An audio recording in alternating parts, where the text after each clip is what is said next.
gustaría confesaros una de mis mayores debilidades. Un problema, si queréis, que tengo. Tengo un problema de memoria. Dicho así es... Pero es verdad, ¿eh? No me lo estoy inventando. Tengo un problema de memoria. La parte positiva es que me escucho con mucho eco. No sé si se puede arreglar. Si no, no pasa nada, ¿eh? Pero es que me está... Perdonar. La parte positiva es que es un problema de memoria selectiva. Me ocurre con dos cosas, principalmente. Me ocurre con las películas.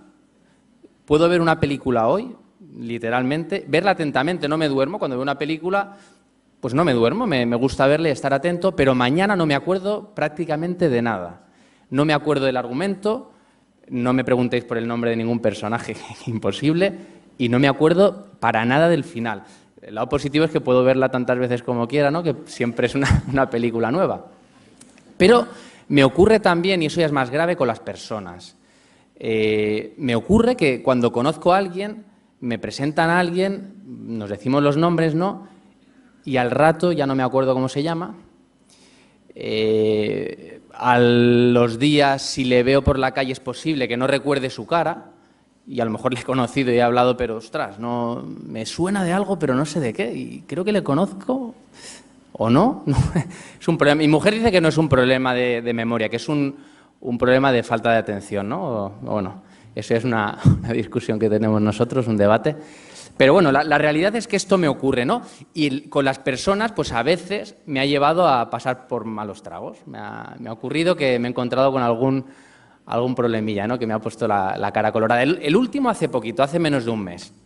Antes de vivir en Madrid, donde vivimos ahora, pasé 5 años viviendo en Francia.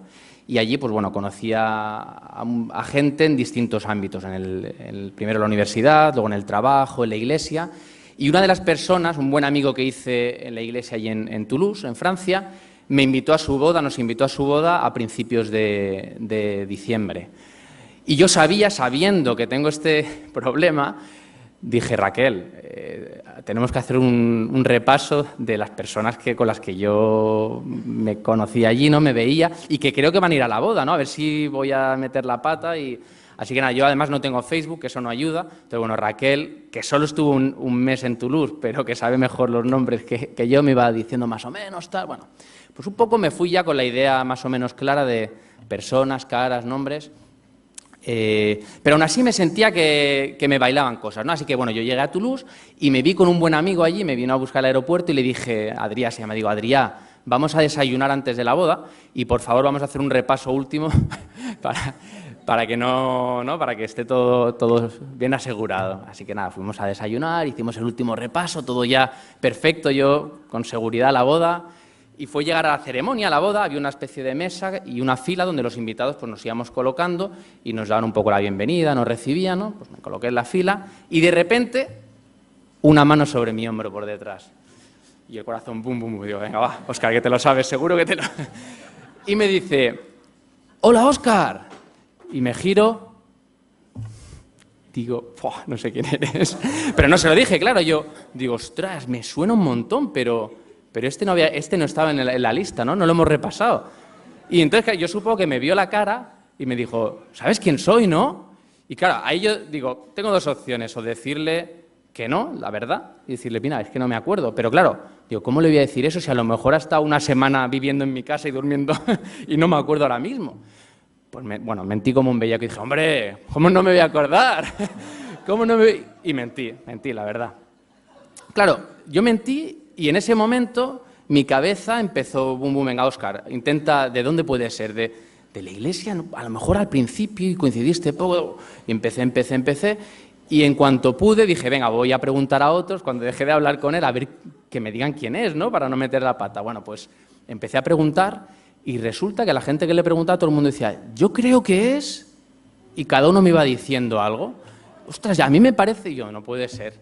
Así que nada, volvió a venir a mí y me dice... ¿Sabes qué, Óscar? Estoy súper contento de que estés aquí, porque solo te conozco a ti en esta boda y al novio. Digo, buah, tío, encima va a estar todo el rato hablando conmigo, toda la boda, ¿no? Así que bueno, luego la cosa mejoró porque ya hablando un poco con él, supe quién era, ¿no? Se me encendió la lucecita. Bueno, en estas fiestas, en estas fechas estamos también de celebración, ¿verdad? No celebramos una boda, pero recordamos un nacimiento, lo hemos estado repitiendo a lo largo de este culto. Celebramos el nacimiento de Jesús. Todos lo sabemos, yo creo que la sociedad de Occidente, a quien le preguntemos, esto lo sabe, ¿no? Todos sabemos que los villancicos hablan del niño Jesús, los reyes magos traen regalos, igual que aquellos magos de Oriente llevaron presentes al niño Jesús, ¿verdad? Bueno, todo esto yo creo que lo más o menos lo sabemos, ¿no? Todos lo sabemos, pero ¿cuánto más sabemos acerca de aquel niño, acerca de aquella persona que recordamos en estas fechas? ¿Cuánto más sabemos acerca de Jesús? Yo creo que a todos nos suena su cara, ¿verdad?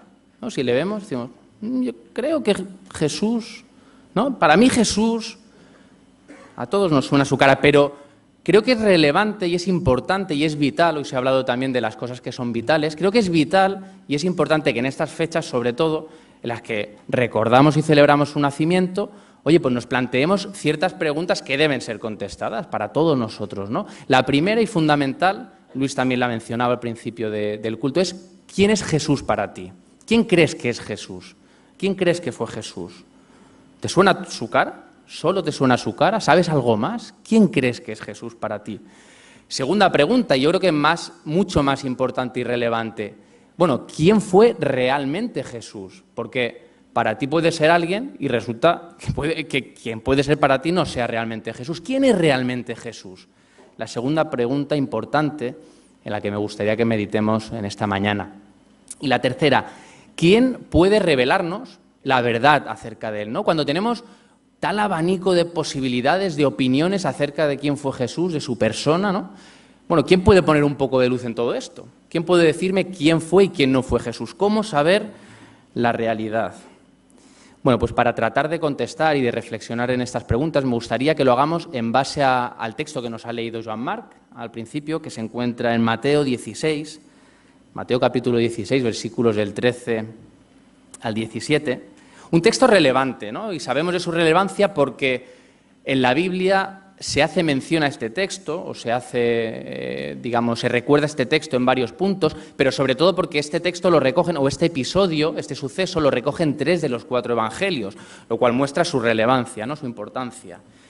No lo voy a volver a leer el texto, pero vamos a tenerlo ahí abierto, los que tengáis Biblias, no sé si se puede proyectar para los que no tengáis, vamos a tenerlo presente. ¿Quién es Jesús para ti? Nos dice el texto que se encontraba Jesús en una región llamada Cesarea de Filipo, una región que estaba al norte de Palestina, ¿vale? En tiempo de los romanos pues tenía ese nombre. ¿Y qué hacía Jesús en aquella región?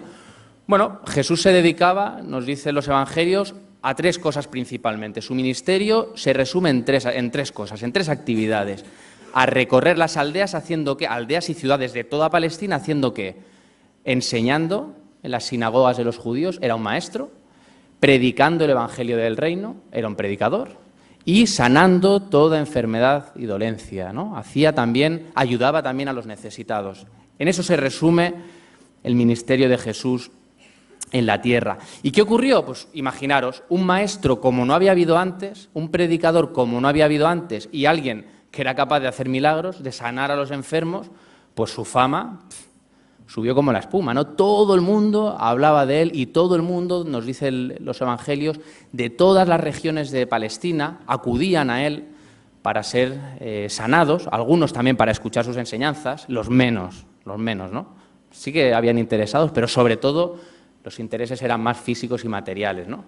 Pero bueno, algunos también para escuchar sus enseñanzas, los llamados discípulos. Y su fama se empieza a difundir. Claro, y en este contexto es en el que Jesús dice a sus discípulos, a los que sí que estaban cerca de él, supuestamente, para aprender de él. Dice, oye, ¿qué dice la gente de mí? ¿Quién dice la gente que soy? Mi fama, cuando habla del Hijo del Hombre, es uno de los nombres que se da al propio Jesús. Mi fama se ha extendido por toda Palestina. La gente habla de mí. ¿Qué dicen de mí? ¿Quién dicen que soy? Y dicen, pues mira, pues hay de todo un poco, ¿no? Unos dicen que Juan el Bautista, sabéis que Juan había sido decapitado, pues oye, la reencarnación de Juan el Bautista, otros Elías, porque Elías debe volver, ¿no? Y entonces pues debe ser la reencarnación de Elías, otros el profeta Jeremías o cualquier otro profeta, ¿no?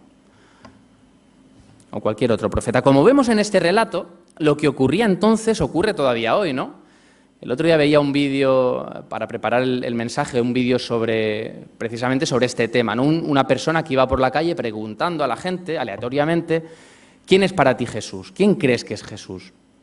Y el abanico de respuestas era increíble. Yo, de hecho, hubo respuestas que no había escuchado nunca, ¿no? Desde que, bueno, las típicas, una buena persona, un maestro, un filósofo, un revolucionario, el primer socialista o el primer comunista, un espíritu, algunos decían el Hijo de Dios, ¿no? Como nosotros creemos también, pero bueno, también dentro del Hijo de Dios habían unos matices y unas diferencias, ¿no? De forma de pensar increíble. Yo creo que incluso aquí, digamos, en un contexto cristiano, si preguntásemos, y a lo mejor es un buen ejercicio para hacer a la Iglesia, entrevistar individualmente a cada uno de nosotros, por separado, que no podamos copiar la respuesta, y que preguntemos, ¿quién es Jesús? Y yo creo que habría un abanico de respuestas que nos sorprendería, ¿no? Que nos sorprendería. Yo creo que nadie hoy diría, por lo menos en nuestra sociedad, en Occidente, oye, no sé de qué me hablas, eso de Jesús ni me suena, ¿no? Yo creo que todos tenemos alguna opinión, pero ¿cuál es la respuesta correcta? ¿Estaba alguno de esos que hablaba de Jesús en su época ya? ¿Estaba en lo cierto? ¿Era alguno de esos profetas Jesús? Jeremías, Elías, Juan el Bautista o cualquier otro profeta. ¿Era simplemente eso? A mí me resulta curioso que Jesús les pregunte esto. ¿Le importaba a Jesús lo que la gente pensase de él? ¿Qué creéis? ¿Le importaba lo que la gente hablase de él? Yo creo que su mensaje no era muy populista, ¿no? A lo mejor sus actos, sus milagros sí que llamaban a la gente, pero su mensaje confrontaba, ¿no? Y cuando él hablaba a las personas decían, oye, me estás señalando, no me interesa lo que me dices, ¿no? Yo creo que a Jesús no le importaba mucho lo que la gente, entenderme en el sentido en el que lo digo, lo que la gente pensase de él, hablase bien o hablase mal. Él traía un mensaje, él no amoldó, él no edulcoró, endulzó su mensaje para que entrase mejor, ¿no? Él traía un mensaje y no le importaba lo que la gente pensase al respecto. Así que yo creo que esa pregunta que hace Jesús la hace porque a Jesús le encantaba hacer preguntas. Le encantaba hacer preguntas para hacer reflexionar a sus discípulos y contestar con preguntas para no ponérselo fácil a los discípulos también, ¿no? Y que reflexionasen. Y creo que es mucho más importante la segunda pregunta que les plantea en este texto. Dice, bueno, vale, la gente dice todo esto, pero vosotros, los que camináis conmigo, los que me seguís, los que estáis a mi lado, los que me conocéis mejor, ¿quién decís que soy? Vosotros, ¿quién decís que soy? Hoy en día se nos dice que la realidad te la construyes tú, ¿no? Y una de las respuestas en este vídeo que os comentaba que veía, una persona decía que Jesús puede ser quien tú quieras que sea. Que puede ser tú, puede ser tu familia, puede ser una situación en la vida, puede ser lo que tú quieras, ¿no? Y esa respuesta digo, ¡guau! Me encantaría que así fuese, pero siento ser un aguafiestas, pero Jesús no puede ser quien yo quiero que sea. Jesús fue quien fue, ¿no? Igual que yo no puedo ser quien yo quiera que sea o quien tú quieras que sea. Me encantaría ser un jugador de baloncesto de la NBA, pero se puede apreciar que tengo mis limitaciones físicas, ¿no? Pues es lo que hay, ¿no? Jesús no puede ser quien yo quiero que sea, ni puede ser quien yo creo que es. Jesús es quien fue realmente, quien es realmente. Y vamos ya a la segunda pregunta, creo que es la pregunta más importante y más relevante. ¿Quién fue realmente Jesús? ¿Quién fue realmente Jesús? Borra por un momento de tu cabeza prejuicios, conceptos, ideas preconcebidas que tengas acerca de su persona y vamos a ver, en base a la respuesta que da uno de sus discípulos, Pedro, quién fue realmente Jesús. ¿Y Pedro qué dice? Pedro era impulsivo, era el que salía ayer en la obra de Navidad, lo vimos también, ¿no? En la barca, ¿no? Ahí, venga, yo camino, ¿no? Y luego se hunde. Bueno, Pedro ¿qué dice? Dice, tú eres el Cristo, el Hijo del Dios viviente. ¡Guau! Esto es una respuesta que, ¿verdad?, muy distinta a las demás. Tú eres el Cristo, el Hijo del Dios viviente. Dos afirmaciones, el Cristo, el Hijo de Dios viviente. El Cristo no es el apellido de Jesús. Yo creo que hay gente que se piensa que Jesús se llamaba Jesús y de apellido Cristo, ¿no? Y entonces, pues el Cristo, como el Fernández, no. El Cristo es la traducción al griego de la palabra hebrea Mesías. El Mesías. Tú eres el Mesías. ¿Y qué significa Mesías? ¿Qué quiere decir? Mesías literalmente significa ungido de Dios. Ungido de Dios. Los judíos conocían perfectamente ese concepto, porque el Antiguo Testamento habla, no voy a decir constantemente, pero habla muchas veces, en muchas ocasiones, apunta a un Mesías que había de venir, a un ungido de Dios que había de venir. ¿Para qué? Para liberar a su pueblo, para liberar a su pueblo. Ellos esperaban ese Mesías. Y Pedro le reconoce como tal, dice, tú eres el Mesías, tú eres el Cristo. Pero no se queda ahí, dice, eres el Cristo y eres además el Hijo del Dios viviente. No eres un ungido cualquiera, no eres un Mesías cualquiera, no eres alguien que ha venido escogido por Dios con autoridad para liberar a su pueblo, sino que además eres el Hijo del Dios viviente. El Cristo, no dice un Cristo, dice el Cristo y no dice un Hijo de Dios, sino el Hijo del Dios viviente. Qué declaración, ¿verdad? Qué declaración. Por la forma en la que Jesús contesta a Pedro, vamos a ver que le da la razón. Dice, Pedro, pues has acertado. Has acertado. Tu respuesta es buena, pero no solo en este texto, en este episodio, sino que Jesús a lo largo de su vida declaró en muchas ocasiones, en multitud de ocasiones, ser el Cristo, ser el Mesías, ser el Hijo de Dios y mucho más, ser el juez de los hombres, el que da la vida, la resurrección y la vida también, ¿no? Como hemos dicho, ser igual a Dios, ser la puerta, la única puerta a la salvación. Todo eso dijo Jesús de sí mismo. Y la pregunta entonces lógica es, ¿por qué si Jesús dijo una y otra vez que Él era el Hijo de Dios, que Él era el enviado por Dios, que Él era el camino, la verdad y la vida, la única puerta a la salvación? ¿Por qué sus discípulos no lo entendieron? ¿Por qué solo Pedro aquí? Y ya veremos que ni siquiera Pedro, porque hay una explicación detrás. ¿Por qué la gente no lo supo ver?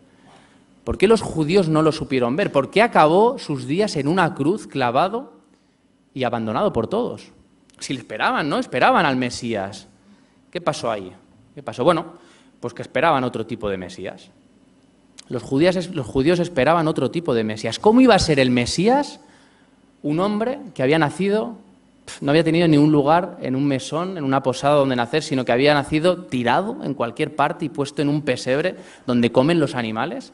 ¿Cómo iba a ser ese el Mesías? ¿Cómo iba a ser el Mesías un hombre que era el hijo de una mujer que había fornicado? Porque es que lo de la Virgen María, cuéntaselo a otro, ¿no? Y supongo que la gente, sus vecinos dirían, pero si no estaba casada. Y vete a saber hasta si es José el padre o no, ¿no? ¿Cómo iba a ser ese el Hijo de Dios? ¿Cómo iba a ser el Hijo de Dios una persona que no tenía casa, un sin techo, un mendigo? Era un mendigo Jesús. No tenía, literalmente, nos dicen los evangelios, lugar donde recostar su cabeza. Jesús comía si le daban de comer, Jesús dormía si le dejaban un lugar donde dormir, si no, lo hacía donde pillaba. ¿Cómo iba a ser ese el Hijo de Dios? No podía ser él, ¿verdad? El problema es que los judíos esperaban otro tipo de Hijo de Dios, esperaban otro Mesías, esperaban a alguien que viniese. Ellos entendían que Mesías es el ungido de Dios que venía a liberar a su pueblo, pero a traerles una liberación muy distinta, una liberación física, ¿verdad?, del yugo, del sometimiento, en este caso, al Imperio Romano que había ocupado las tierras palestinas y que les tenía sometidos, ¿no?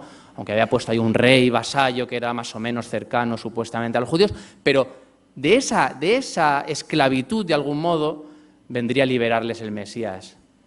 Y se habían perdido lo que escondía realmente la profecía, y es que el Mesías vendría a traer liberación espiritual, no física, liberación espiritual. Jesús no cumplía con las expectativas, no estaba a la altura del Mesías esperado por los judíos, y por eso la gente le rechazó a él, rechazaron sus enseñanzas y rechazaron las implicaciones de sus enseñanzas, ¿no? Y me gustaría preguntaros a vosotros y que reflexionemos, ¿no? ¿Es Jesús el Mesías que nosotros esperamos? ¿Da la talla para nosotros? ¿Cumple Él tus expectativas? ¿Es la clase de Hijo de Dios que a ti te gustaría? ¿O te gustaría más un tipo Thor, ¿no? Así guapo, con martillo ahí, que fuese, ¿no?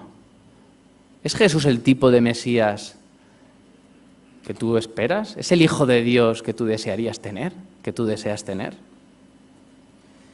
Si somos sensatos y me gustaría que todos hagamos un ejercicio de sensatez. Si somos sensatos ante las declaraciones de Jesús, ante lo que Él dijo ser, quién dijo ser, sus enseñanzas, solo quedan dos posibilidades, ¿no? Todo ese abanico de opiniones que hay acerca de la persona de Jesús, espero que nadie se sienta ofendido, pero creo que muchas veces lo que hay detrás es la ignorancia sobre lo que Jesús dijo e hizo. Si somos conscientes de lo que Jesús dijo y de quién dijo ser, ante esas declaraciones tenemos dos opciones.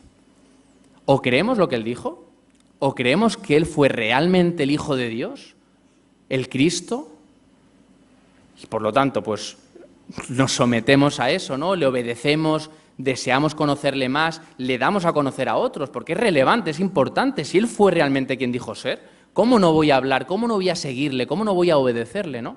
O hacemos eso, o consideramos que Jesús es el mayor farsante de la historia. Es un grandísimo mentiroso, ¿no? Es un grandísimo mentiroso. ¿Cómo que una buena persona? No, un mentiroso. Si Jesús no fue quien dijo ser, vino aquí a engañar a la humanidad, ¿verdad? Ante esas declaraciones que tenemos.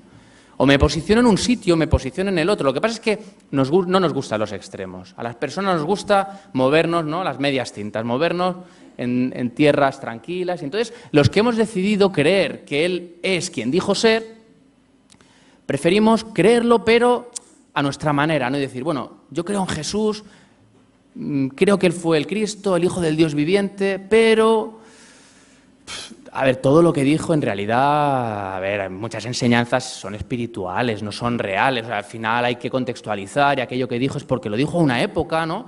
Y ellos lo necesitaban, pero si lo traemos a nuestros días, eso al final no es tan así, ¿no? Y rebajamos el mensaje de Cristo y lo acomodamos a lo que nosotros somos capaces de seguir, ¿no? Y de cumplir. Y los que decidimos, o decidís libremente creer que el Hijo de Dios, que Cristo, perdón, no es el Hijo de Dios, no fue el Hijo de Dios, fue cualquier otra cosa, en lugar de decir fue un mentiroso, pues muchas veces dicen, no, pero fue una buena persona porque trajo cambio, trajo revolución. Y eso es un error, porque si Jesús no fue el Hijo de Dios, lo que ha traído ha sido desgracia y ruina a miles y miles de familias a lo largo de la historia, porque miles y miles de personas han sido asesinadas y perseguidas, y lo siguen siendo hoy, por culpa de Jesús en ese caso. Por culpa de Jesús, porque Jesús dijo, el que me niegue delante de los hombres, yo le negaré delante del Padre. Así que los cristianos dicen, pues yo no voy a negar a Jesús, Él me ha dicho esto, ¿no? Él ha dicho que tengo que predicar, y la gente le sigue hasta dar su vida, en muchas ocasiones, por causa de Él. Si eso no fue cierto, si Él no fue quien dijo ser, Él ha llevado a la ruina a miles y miles de personas. Así que no hay término medio. Ni una buena persona, ni un filósofo cualquiera, ni un revolucionario, un socialista bueno que se preocupaba por la gente, o el Cristo, el Hijo del Dios viviente, o un farsante, el mayor mentiroso de la historia. Yo te animo a que reflexiones en esto y te posiciones, sin miedo. Y si es el Hijo de Dios, si crees que es el Hijo de Dios, le conozcas más, te acerques a conocerle, le obedezcas, le ames y le prediques también a aquellos que no le conocen. Y si no es el Hijo de Dios, si decides que fue un farsante, un mentiroso, que me intente sacar de la mentira en la que vivo yo, ¿no? Y a todos los cristianos que estarían dispuestos a dar su vida por una farsa y por una mentira, ¿no? Y cómo seguir cantándole, en ese caso, villancicos al niñito Jesús, todas las Navidades, ¿no? Al chiquitín, chiquirriquitín, metidito entre paja, pobrecito, ¿no? Replanteémonoslo, ¿verdad? Replanteémonoslo. Tercera pregunta que planteamos, tercera cuestión relevante. Hemos dicho quién es Cristo para ti, quién es Jesús para ti, quién es Jesús realmente. Y tercera cuestión, ¿quién puede poner luz en todo esto? ¿Quién puede revelarnos la realidad, la verdad? ¿Quién nos lo puede aclarar, no?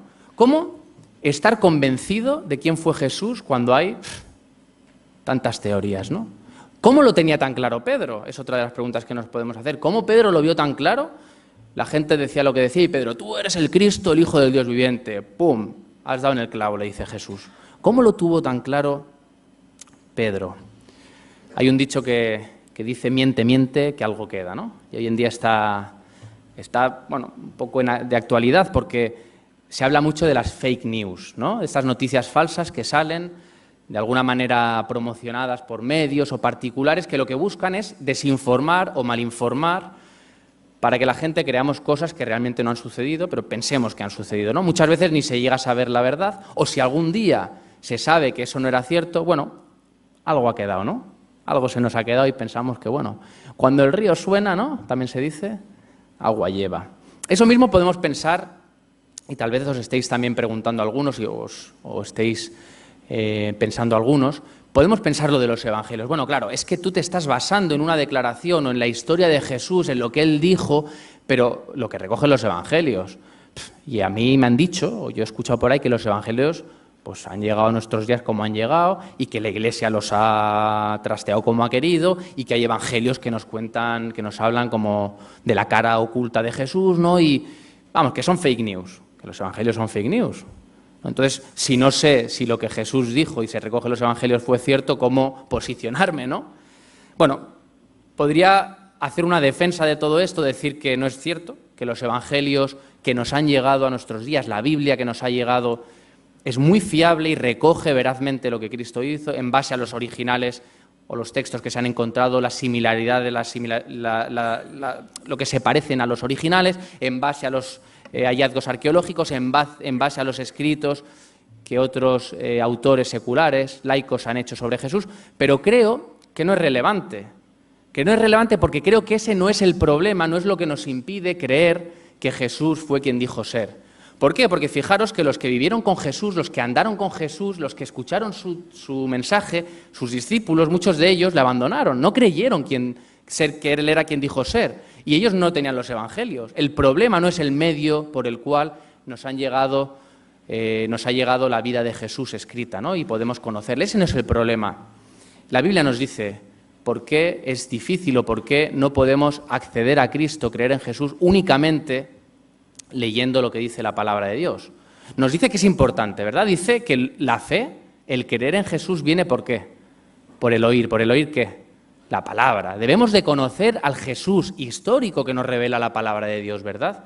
Pero nos dice también la Biblia que la fe está participada por Dios. Dios da la fe también al ser humano, nos dice Hebreos. Y Jesús, el autor de la fe, la perfecciona en nosotros, nos dice también la Biblia en Hebreos 12:2. Él es el encargado de perfeccionarla y esto tiene sentido, todo cobra sentido. Porque si Dios no me ayuda a tener fe, si Él no me convence a mí, ¿cómo voy a creer yo, por mucho que me lea los evangelios, cómo voy a creer que Dios tiene un hijo, que un día decidió venir a este mundo, que acabó clavado en una cruz, que resucitó? Esto es un cuento, es un mito. Puedo tratar de leerlo, aprenderlo, estudiarlo, comprenderlo, pero al final, si algo externo no me convence, y ese externo es Dios, a través de su Espíritu Santo, no me convence de mi condición, seguramente jamás pueda llegar al conocimiento y a tener esa fe en Cristo Jesús. Y esto es lo que vemos en este texto. ¿Qué le dice Jesús a Pedro? Pedro había dado en el clavo, ¿no? Y Jesús no le dice a Pedro: Pedro, bienaventurado eres un máquina porque eres el más listo, el más observador, el más sabio. Has estado viendo todo lo que pasaba y has llegado a la conclusión, por tu lógica y razonando, que yo soy el Cristo, el Hijo de Dios viviente. ¿Le dice eso Jesús a Pedro? No. ¿Qué le dice? Bienaventurado eres porque no te lo ha revelado ni carne ni sangre. No te lo ha dicho nadie. Nadie te ha convencido ni tú mismo, porque el Padre, mi Padre que está en los cielos, te lo ha revelado.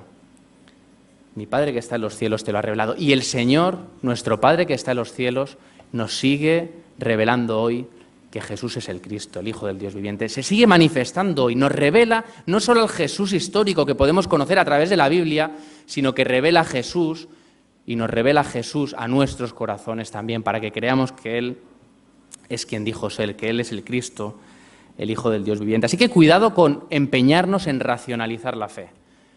Cuidado con empeñarnos en buscarle el sentido y la lógica a todo esto, porque no lo tiene. Hay un punto que no tiene, ¿verdad? ¿Cómo define la Biblia la fe? La fe es la certeza de lo que se espera. No, yo tengo certeza de lo que tengo, no de lo que espero. Pues no, la fe no es la certeza de lo que tengo, es de lo que espero. ¿La convicción de qué? De lo que no se ve. Yo tengo convicción de lo que veo, no de lo que no veo. Por lo tanto, si alguien no me ayuda a tener certeza de lo que espero y convicción de lo que no veo, por mí mismo jamás lograré a tener esa certeza ni esa convicción. Dios se ha revelado y se sigue revelando hoy y se sigue revelando esta mañana a nuestros corazones, a ese Jesús, Hijo de Dios, Cristo, que vino a morir por nosotros. Ese es Jesús. Ese es Jesús y por eso celebramos en estos días y recordamos la Navidad. Pero Jesús es mucho más que ese bebé que nació, que vivió, que pasó sus días en la tierra, que anduvo con hombres, que fue crucificado. Jesús ya tenía una función antes de venir al mundo. De esto se habla poco y se conoce poco, ¿no? La Biblia nos dice que Jesús era desde el principio y estaba con Dios desde el principio. Y no solo eso, sino que Jesús participó, nos dice también la Biblia, en la creación. Jesús no es solo ese niño que vino a vivir en este mundo y a dar su vida por los hombres, sino que Jesús fue partícipe, y no solo partícipe, sino actor principal. Por medio de él todas las cosas fueron creadas y en él todas las cosas subsisten. O sea, no solo fue partícipe en la creación, sino que además por medio de él todas las cosas subsisten. Pues ese mismo Dios, ese Jesús que compartía esa condición divina y esa situación, ¿no? Lo hemos cantado, que él estaba en su gloria y a la gloria volverá, pues esa gloria con Dios, esa situación de privilegio, decidió voluntariamente abandonar esa situación, venir a nacer en este mundo, hacerse un hombre como nosotros, pero no un hombre cualquiera, un siervo, un hombre siervo, y entregar su vida humillándose hasta lo sumo para dar su vida en una cruz clavado por nosotros. Se dice que Jesús fue entregado por Judas, ¿verdad? Que Judas le traicionó. Y que luego fue entregado por Pilato, que se lavó las manos, y que luego fue entregado por el pueblo, que dijo, no, suéltanos a Barrabás y crucifica a Jesús, y que fue entregado por sus discípulos, que podían haber ido ahí una turba, ¿no?, y bajarle de la cruz. Pero eso es parcialmente cierto, ¿no? Jesús, nos dice la Biblia, fue entregado por Dios. Dios entregó a su Hijo por amor a nosotros y Jesús se entregó a sí mismo, nos dice también Efesios 5. Jesús se entregó a sí mismo por nosotros como un sacrificio agradable y perfecto a Dios. Jesús sabía lo que venía. La crucifixión de Jesús no fue un terrible accidente. ¿Verdad? La Semana Santa a veces me da un poco de rabia, ¿no? El recordar a Cristo, esa cruz como... ostras, es que... pobre Jesús lo que le hicieron, ¿o no? Sí, pobre Jesús lo que le hicieron. Pero la cruz no fue un accidente. La cruz no fue la derrota de Cristo.